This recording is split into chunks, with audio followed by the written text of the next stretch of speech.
Bonjour et bienvenue à notre émission du Livre au cœur. Mon nom est Martine Laval.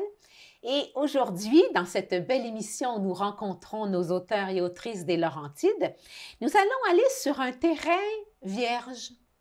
Le livre n'est pas publié, donc je n'ai pas lu le livre, mais on va apprendre tout ce que ça demande d'aller sur ce terrain-là, de l'écriture d'un livre, et on le fait avec M.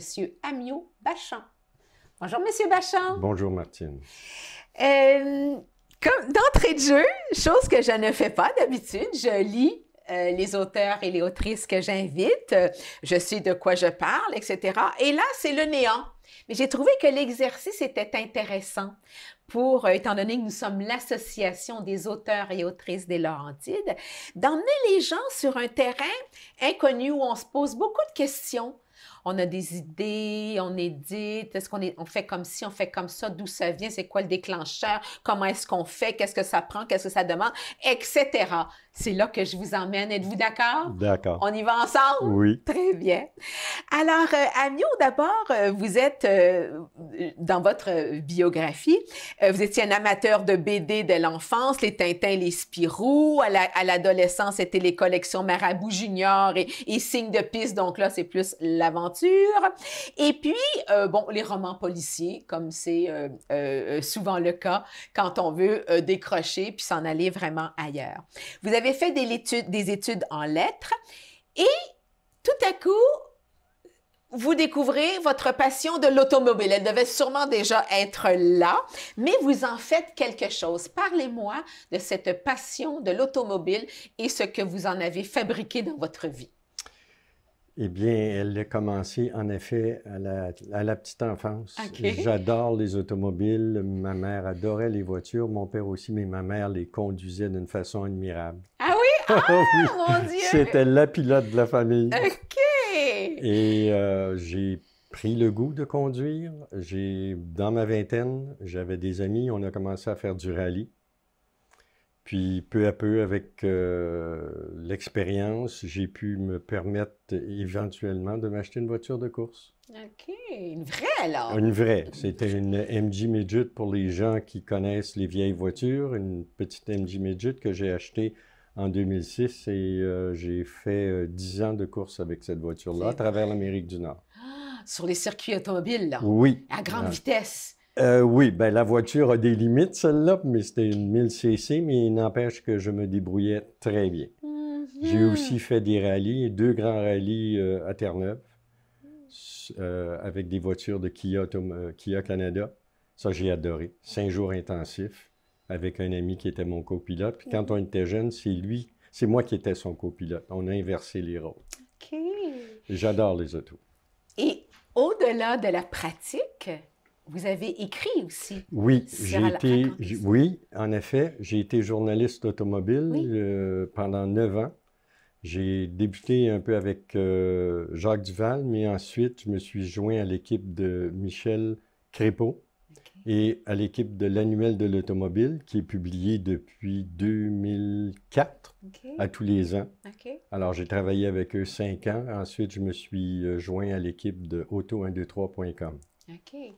Et qu'est-ce qu'on écrit quand on écrit dans le monde de l'automobile? Vous écriviez quoi? On écrit sur les concessionnaires, entre autres. C'était une de mes spécialités. Rencontrer des concessionnaires, apprendre d'eux, comment ils en étaient arrivés là, leur passion, parce que ce sont des passionnés eux aussi, de gestion, mais d'automobile, de relations publiques.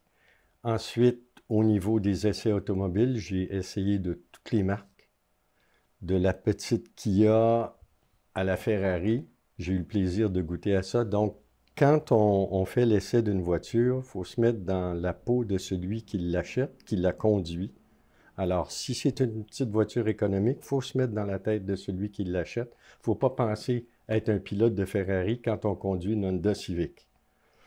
Et c'est toujours dans cet esprit-là que j'ai écrit. Donc, je regardais les aspects positifs de la voiture, ses faiblesses, et de là, j'écrivais sur la fiabilité, la valeur de la voiture, le plaisir de conduire et ce que ça pouvait donner à l'acheteur. Vous êtes un vrai guide de l'automobile, là. Je suis oui, en effet. Êtes-vous une référence même dans le monde de l'automobile, la connaissance? Je l'ai été pendant 9 ans, puis Subaru Canada est venu me chercher. Ils avaient besoin d'un relationniste avec les journalistes québécois parce que ça prend des francophones pour travailler avec des francophones. Et ça, j'ai fait ça un autre 9 ans. Un autre 9 ans, mais pour Subaru, oui, là, j'étais, oui, lié avec Subaru Canada. Alors, j'ai un faible pour les 4 roues motrices. D'accord. Mais dites-moi, est-ce que cette base de journaliste automobile vous a emmené dans l'écriture autre? Est-ce que ça a été un peu est-ce que ça a été ça votre déclencheur pour vous mettre à écrire, disons pour l'instant, là, un roman? C'est un aspect déclencheur parce que ça fait partie intime de moi. Donc, dans le roman, il fallait qu'il y ait une partie de ça. C'est venu naturellement. OK. J'ai aussi écrit sur, bon, non seulement sur les autos, mais aussi sur le sport automobile. OK. Alors, étant donné mon expérience en rallye, je me suis permis, j'ai écrit sur cet aspect et j'ai l'intention d'écrire, je vous dirais, les aventures d'Amiot et de ses copains. C'est vrai? Oui, c'est quelque chose que... Ben, il doit y avoir quand même de bonnes histoires à raconter là-dedans. En effet, des bons coups. C'est un monde, oui, hein? Des bons coups et des moins bons coups. Oui, quand on regarde, en fait, l'importance que prend les événements automobiles ici au Québec, c'est quelque chose dont on est fervent, mais ça doit être tout un monde. C'est tout un monde, oui. C'est quand même juste, on est entre les mains de mécaniques ici, là, avec des passionnés qui veulent aller au bout de cette mécanique-là. Bien, c'est une leçon que j'ai appris. La route n'est pas une piste de course. Alors, la route, c'est fait pour rouler. Il faut développer notre talent, mais j'ai choisi d'aller sur des pistes de course pour m'amuser et lâcher mon fou. Et alors, non pas sur l'autoroute. C'est ça. J'ai appris une fois que sur une autoroute, on ne roule pas. Je roulais très rapidement au volant d'une Porsche et j'ai frappé un oiseau. Et là, ça me dit, « Oh, monsieur, on ralentit, on revient à la normale. » Quand tu voudras t'exciter, tu iras sur une piste de course. C'est ce que j'ai fait. Donc, c'est un beau message là, que vous passez, là, Amiot, pour un spécialiste de l'automobile et un passionné, là, évidemment, de la vitesse et de la performance. Vous êtes en train de dire, il y a des places pour ça et pas ailleurs. Oui, j'ai donné des cours de conduite avancés et c'est ce que j'apprenais à mes étudiants, à mes élèves. On apprend à conduire, il faut contrôler nos voitures sur la route. Ce n'est pas une piste de course, mais venez sur une piste de course pour vous amuser. Bon message. Oui. J'espère. Message transmis et reçu. Message reçu 10-4. Oui. À part, évidemment, toute cette expertise, vous avez mentionné que les relations humaines, pour vous, étaient importantes. Vous avez une bonne écoute, une bonne oreille, vous êtes observateur et votre mère vous a transmis le respect de la femme. Oui. Ça, j'ai trouvé ça intéressant dans le parcours. Et qu'est-ce que vous en avez fait de tout ça? Est-ce que c'est quelque chose qui transparaît à travers vous? Donc, vous êtes un bon ami, une bonne écoute, une bonne épaule, quelqu'un de conciliant, d'empathique, etc. Donc, qu'est-ce que vous avez? Est-ce que ceci transparaît dans votre écriture? Pour l'instant, il n'y a qu'un roman qui devrait être, nous en parlerons là un peu plus de façon plus élaborée, mais est-ce que ça transparaît ces qualités d'homme dans vos... ou humaines, plutôt ces relations humaines dans vos écrits, dans votre roman particulièrement? Oui, dans mon écriture en général, oui, ça paraît. Et comment ça se traduit? J'aborde mes relations davantage avec des personnages féminins, masculins également, mais beaucoup avec des personnages féminins. Je suis sensible au monde des femmes. Ma mère me l'a donné, ma mère me l'a appris sans que ça soit un effort et j'ai toujours été fasciné par les femmes. Par Parlez-nous alors de votre roman. Donc, c'est un roman qui est terminé, il est écrit, Oui, il est en finale de correction, je crois, c'est exactement, pour oui. aller se faire publier dans pas longtemps et on parlera de la publication D'accord. après. Parlez-nous donc de votre roman. De quoi s'agit-il? Pour un premier roman. Pour un premier roman... On n'est plus dans les guides automobiles, là. Non, Il absolument faut pas. tricoter un peu plus. Oui, ah oui, bien... Il faut broder. Ben, ça n'a pas été trop difficile de broder. Ce que j'ai adoré, c'est il a fallu que je parte. Et pour réussir à me lancer, d'abord, il faut dire que le premier chapitre a été écrit à 26 ans. À 26 ans. Oh, d'accord. Ça C'était fait longtemps que ça mijote. Oui. OK. Et je m'étais promis de le pousser et de le finir. Alors, il Mais y vous a... aviez autre chose à faire. Oui, la vie m'a emmené bien ailleurs. Et à un moment donné, j'ai dit non, je le fais. Et je suis allé m'isoler dans un chalet qu'un ami m'a prêté, qu'on appelle le Chac. Et là, je me suis mis à écrire. Je voulais écrire, j'avais une idée d'où je m'en venais et j'ai été 5 jours seul. J'ai écrit 5 à 6 chapitres. Et là, mes personnages m'ont lancé dans mon histoire. Alors, étant donné qu'aujourd'hui, je veux explorer ce médium d'écriture, qu'est l'écriture, puis qu'il y a tout quand même une façon, un procédé, un processus qui se fait, est-ce que pour vous, l'isolement ailleurs que dans votre contexte personnel était quelque chose de primordial pour enclencher Oui. le processus Oui, de l'écriture? tout à fait. Pourquoi? Tout à On fait. se laisse souvent distraire, là. On C'est- donne des petits trucs, peut-être. On va Oui, révéler des choses qui vont dans peut-être mon aider cas, d'autres c'est que personnes. j'ai besoin de solitude pour éviter d'être distrait. Pour vous centrer. Oui, pour me centrer sur ce que je veux faire, pour rentrer dans mes personnages ou dans l'histoire que je veux créer. Même mon deuxième roman, je viens de faire la même chose. Je me suis isolé, j'ai écrit un plan parce que j'avais un paquet de personnages qui existaient et ça a été la même chose pour celui-ci. J'avais un personnage, mais là, je voulais le développer, je voulais le lancer dans des aventures, puis pour ça, il faut que je sois seul. J'ai pas de téléphone qui me dérange, j'ai pas de repas, j'ai rien, j'ai pas personne qui m'appelle, je suis mon maître. Donc, vous êtes dans votre monde. Vous créez un espace roman, Oui, un espace de création pour vous rentrer là-dedans sans avoir aucune distraction, sans qu'on vous dérange dans ce c'est processus-là. bien ça. Je suis C'est dans ma bulle. important pour Je vous. suis vraiment dans ma bulle. OK. Puis là, je pars. OK. Puis j'ai aussi besoin de très grandes tables. OK. Parce que j'écris à la main. J'écris pas, je suis incapable d'écrire à Ah, le l'ordinateur. plaisir d'écrire à la main quand même. Hein? Et je vais écrire, je griffonne, et là, j'enligne un paquet de pages. OK. Puis là, ça me permet à un moment donné d'arrêter, de dire, ah, tiens, cette page-là, l'histoire, non, je la veux pas là, je la déplace. OK. Et je compose des chapitres comme ça. OK. Parce que, à mesure que je bâtis une intrigue, je m'aperçois, oh, bon, ben, cette partie d'intrigue-là ne va pas là. Elle devrait précéder une autre. OK. Alors, c'est comme ça que je Donc, bâtis c'est comme un mes textes. casse-tête que Oui. vous construisez. Vous avez plusieurs idées que vous mettez en place Oui. et que vous formatez finalement. Oui. Et puis, à un moment donné, là vous replacez là, le casse-tête tel que vous le voyez Oui, dans votre tête se Oui. développer. Là. oui, OK, c'est intéressant ça Oui. aussi. C'est une autre façon de faire. c'est hein? ça. Alors, OK. en étant seul et en ayant de l'espace, ça va. Je prenais en vivant au chalet, je prenais des grandes marches, j'écrivais l'avant-midi. Je lunchais, là, j'allais prendre une très grande marche. Puis là, je revenais, en fin d'après-midi, je repartais, je travaillais jusqu'au soir. Qu'est-ce qui se passait pendant cette marche-là? Justement, là, il y a comme un entre-deux là, où, on ne touche pas à la plume ni au papier. Non, Qu'est-ce qui je se me passait? Qu'est-ce laisse que ça aller, permettait? je me détends parce que là, je deviens tendu. Je me suis aperçu aussi qu'après 5 jours, j'étais épuisé, tellement j'avais mis d'énergie. Alors, les marches me permettaient de me ramener à moi-même, de aussi résoudre certains problèmes avec mes personnages. Dire, bon, ben, qu'est-ce que je fais avec un tel?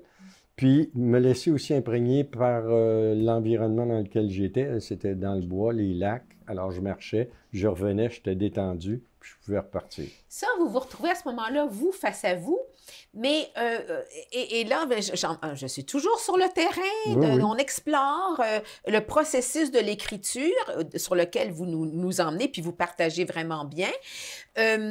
Quand on se fait, parce que là, vous allez être en auto-édition, je suis obligée de le Oui, dire maintenant, oui, oui. pour emmener ma prochaine question. D'accord. Vous allez aller en auto-édition avec le soutien de Bouquinbec. Vous nous raconterez en fait quels sont les avantages, etc.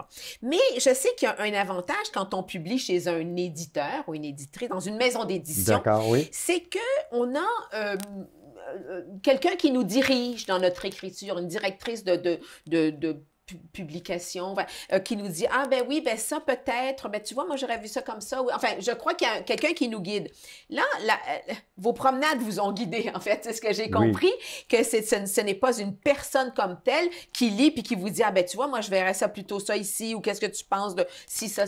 C'est vous qui avez fait ce processus en allant vous promener. Est-ce que c'est ce que je comprends? Vous comprenez bien. D'accord. C'est bien ça. Il y a aussi une chose, c'est que quand j'avais écrit 1 ou 2 chapitres, j'ai aussi eu des amis qu'on appelle des bêta-lecteurs à qui j'ai donné, je leur ai demandé leurs commentaires et ça m'a nourri énormément et ça m'a animé parce que leur réaction était très favorable. Ils ont aimé ce que j'écrivais. Ils voulaient toujours voir le prochain chapitre, mais ils ont aussi su me critiquer. J'ai une amie qui m'a dit « Ah, ce passage-là, là, ça va pas, c'est pas toi. Je te reconnais pas dans ton écriture. Refais-le. » Alors, il y avait des choses vraiment très objectives, là. Oui, très tout à fait. Il n'y avait pas seulement non, du subjectif qui est bon, c'est mon ami. On parle j'ai hâte de voir. On parle d'auto. Dans les premiers chapitres, il y en a beaucoup, mais une amie m'a dit « C'est assez, là. » J'ai dit « Inquiète-toi pas, là, c'était prévu comme ça. » D'accord. Donc, vous avez eu de bons guides autour de vous qui ont quand même été capables de remettre certaines choses à leur place. Parce que ça, c'est un processus dans l'écriture, hein, où on a besoin, à un moment donné, qu'on nous sonne des cloches, on nous dit « Oui, c'est bien, c'est bon, continue », ou « Approfondis ça », ou « Ça, non, ça n'a pas... » D'accord. Et ça dépend aussi de l'œuvre qu'on écrit.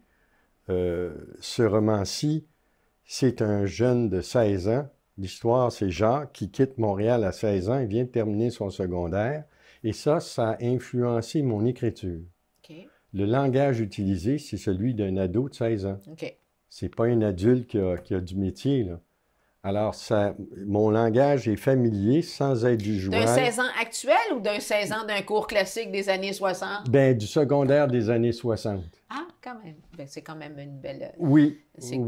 Alors, ce qui m'a amené à ne pas utiliser le passé simple. Ah, d'accord. J'ai utilisé le passé composé parce que, à cette époque-là, un petit gars de 16 ans, il ne parlait pas au passé simple. Il parlait au passé composé. OK. C'est ce qui m'a Donc, qu'est-ce qui arrive à ce jeune homme de 16 ans, là? Bon, alors il quitte Montréal. Racontez-nous un tout petit peu l'intrigue sans tout dévoiler. Il quitte Montréal, il est forcé de quitter Montréal. Il se ramasse dans une ville du Bas-Saint-Laurent où il apprend à travailler avec le maître de la région, qui est un propriétaire terrien qui contrôle tout ce qui est forêt, coupe, scierie. Et il devient son chauffeur. Alors, il apprend avec lui les manigances des négociations, des contrats gouvernementaux, des scieries. Et il devient un peu son bras droit de cet aspect-là. Et le monsieur choisit d'aller aux États-Unis pour aller chercher d'autres contrats. Et Jacques suit. Et ce qui arrive, c'est qu'il doit quitter parce que ce monsieur-là décède. Alors, il est perdu. Il s'en va aux États-Unis parce que c'était la seule avenue qu'il voit.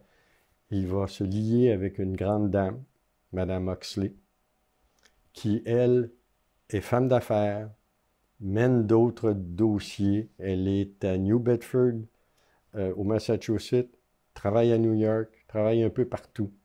Et il devient, il commence comme chauffeur, évidemment, parce que c'est son talent, mais il devient un bras droit de son équipe. OK. Est-ce qu'à travers ça, j'ose demander juste une petite question, est-ce qu'on est du côté des exploiteurs ou des exploités? Quand on parle de nos forêts, de notre côté écologique, etc.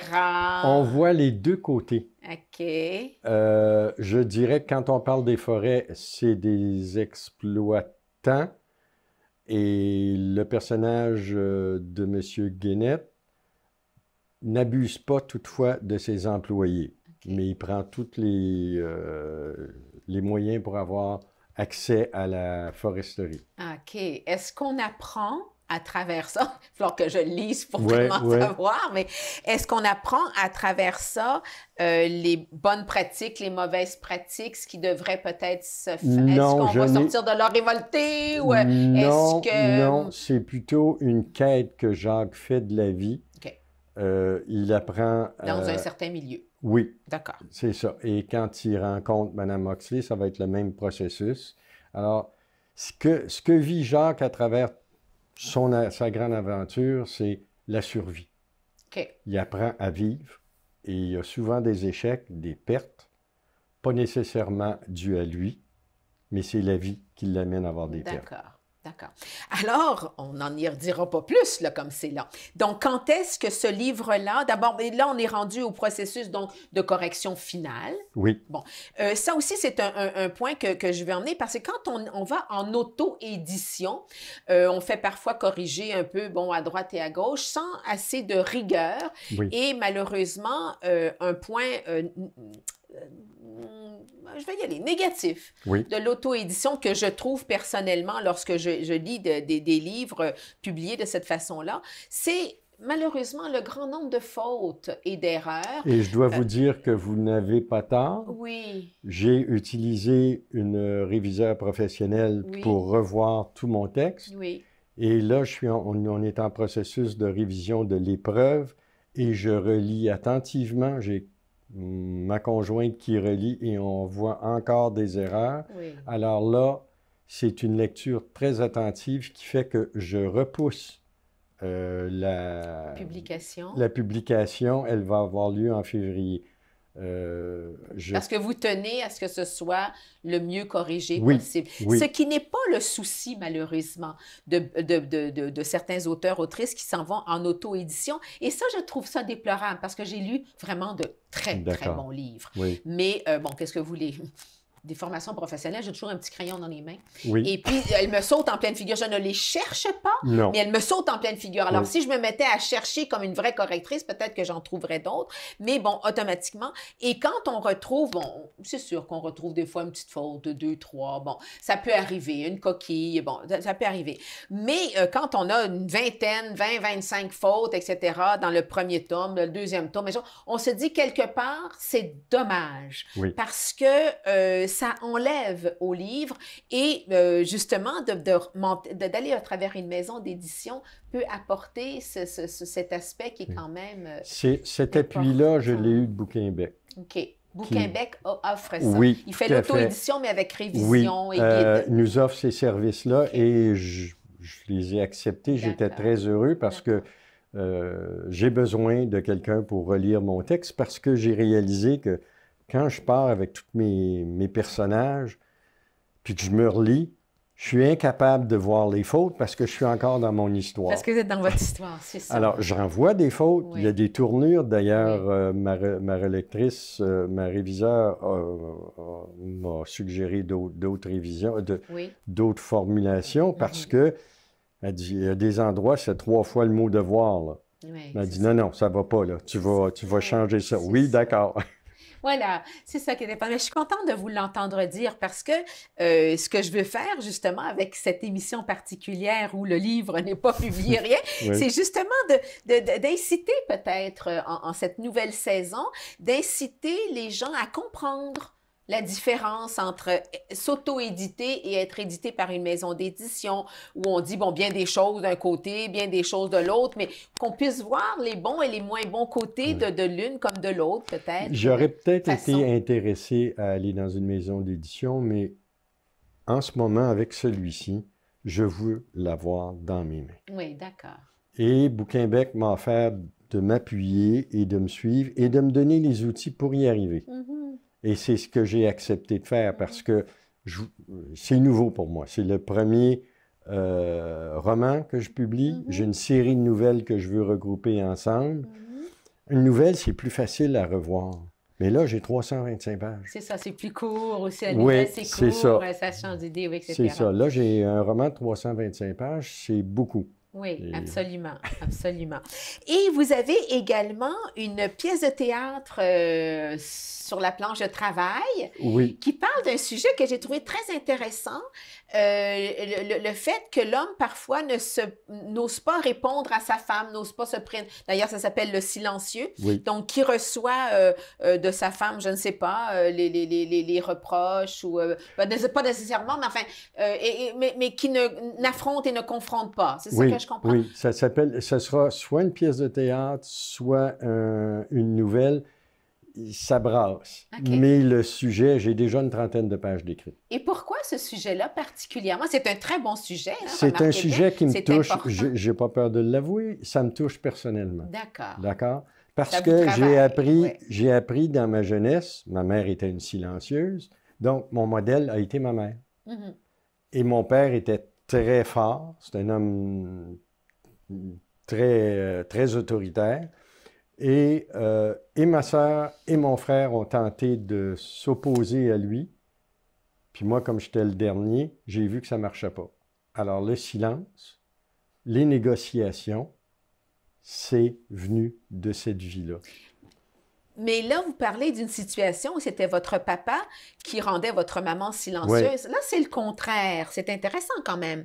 Qui est quand même beaucoup, peut-être dans les situations de couple actuels, Oui, c'est souvent les femmes oui, peuvent peut-être être, je ne sais pas, comment on dit, dominantes, contrôlantes, etc. Et les hommes je vous dirais gants que blancs, oui, marchent ben, sur des œufs, n'osent pas se c'est prononcer. que les hommes n'ont pas appris à argumenter. Et les femmes ont appris à argumenter. Avec C'est le pas, temps. oui, Ah, c'est pas un défaut, c'est la réalité. Alors, si on a un homme qui n'a pas appris à avoir les mots pour se défendre, ou au moins afficher ses opinions, ben, plutôt que de, comme on dit chez nous, s'astiner, il ferme la boîte, dit pas un mot, fait à sa tête. C'est pas mieux. Non, c'est pas mieux et je trouve ça très intéressant, Bachand. Et je sais que vous auriez aimé lire un passage de votre prochain livre, mais ça ne se passera pas parce Non. que nous avons terminé notre D'accord. entrevue. J'ai beaucoup apprécié qu'on passe à travers ce processus pour enseigner, pour démontrer, pour montrer aux gens comment ça se passe dans le processus de l'écriture. Je vous remercie et nous aurons peut-être la chance la prochaine fois, lorsque votre livre sera publié, puis que vous serez rendu plus loin, on aura l'occasion de se revoir et là, vous pourrez nous faire la lecture. Moi, je me réserve un petit passage du silencieux ici, là. Ah, mon Dieu, OK. Il sera avancé, D'accord. oui. Amio, merci d'avoir été là Ce fut et bon. bonne continuité dans vos écrits. Alors voilà, une autre émission où ça commence déjà, on n'a pas le temps d'aller au bout de toutes nos idées, mais on en a quand même parcouru, on a fait quand même quelques pas dans la bonne direction. À la prochaine.